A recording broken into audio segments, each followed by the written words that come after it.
My name is Sandra Rains, and I am the manager here at Edes on Hillside and Bell.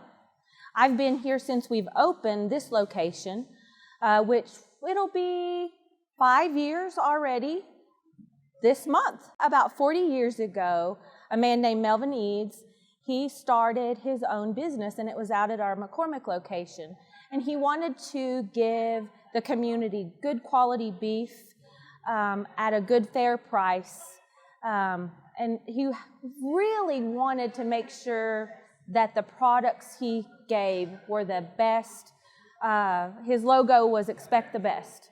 So that's kind of where that started. And it started out in just a little small building, and then he just kept growing and kept growing and kept growing. Melvin, finally, after 40 years, he decided to retire, which awesome for him. He's out enjoying fishing and the good life.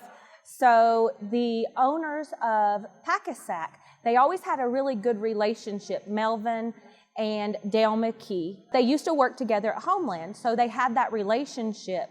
So when Melvin decided to retire, he approached the McKees, and they decided to purchase Edes. One really neat thing that we do here is we actually produce all of the salads and sandwiches and fruit cups, you name it, we make it, and it gets delivered to all of the Pack-A-Sacks. Prior to Melvin selling to the McKees, they had already built that relationship, and Melvin had gotten his world famous beef jerky in the Pack-A-Sack stores. He always wanted to make it really simple, and he put it in a brown paper sack. And if people don't get it in that brown paper sack, they don't believe that it's the real beef jerky made by Edes.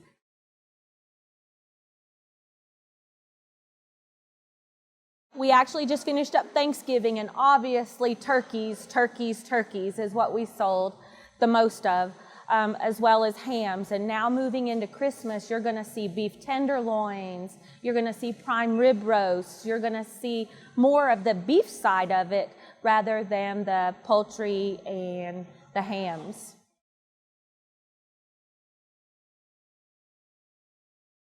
A beef tenderloin is actually the tenderloin of the cow. It is actually the most tender, the most juiciest, the best cut of meat that you can buy. You cut fillets normally out of a beef tenderloin, but most people want to buy the whole loin. If you're going to smoke your own or bake your own, most people will either sear it out on the grill and then finish it off in the oven. You just have to be real cognizant about the temperatures. You don't want that meat to get over like 130, 140. You want to serve that at a pretty rare, medium rare state.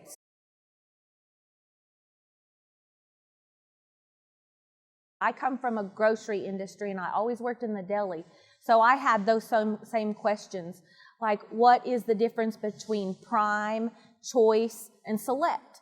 A lot of people don't know what that is. So you've got select, which is a little bit lower down on the scale. It's still good product. Then you got choice, which it's coming up a little bit. And then you got prime, which is the very best grade. And it all comes down to like the aging of the beef. And that's one of the things that Melvin prided himself on, is being able to age his beef. Out at our McCormick location, we have vaults that we age it for at least 21 days, and that makes it even more flavorful. And that's those questions too, is a lot of people don't understand that. I didn't understand that. I was like, you can keep it in your fridge for 21 days? And absolutely you can. Only beef. I wouldn't do that with chicken, but beef, the longer it sets in there, the better it gets. We're open to answer any questions. We hope that they know that they can just walk up to the butcher counter and ask us, and if we don't know, you're right, we do have a couple of experts that do work for us that have been in the meat industry for 40 and 50 years that we can always find that answer. But we're here to answer any question and help with any cut of meat, whether or not it be for the holidays or just outdoor barbecue or a birthday party, anything like that. We're here to help.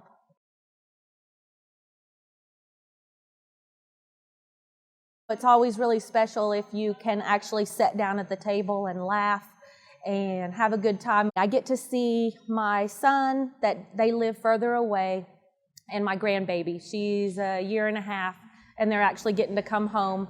So that'll be what I'm looking forward to. my daughter, I always tell her, you know, you need to be thankful for what you have. And one thing we always did is we volunteer at Evelyn Rivers' Coat Project, and kind of gives you a different perspective of what some people don't have compared to what we do have, and knowing that we've been super blessed.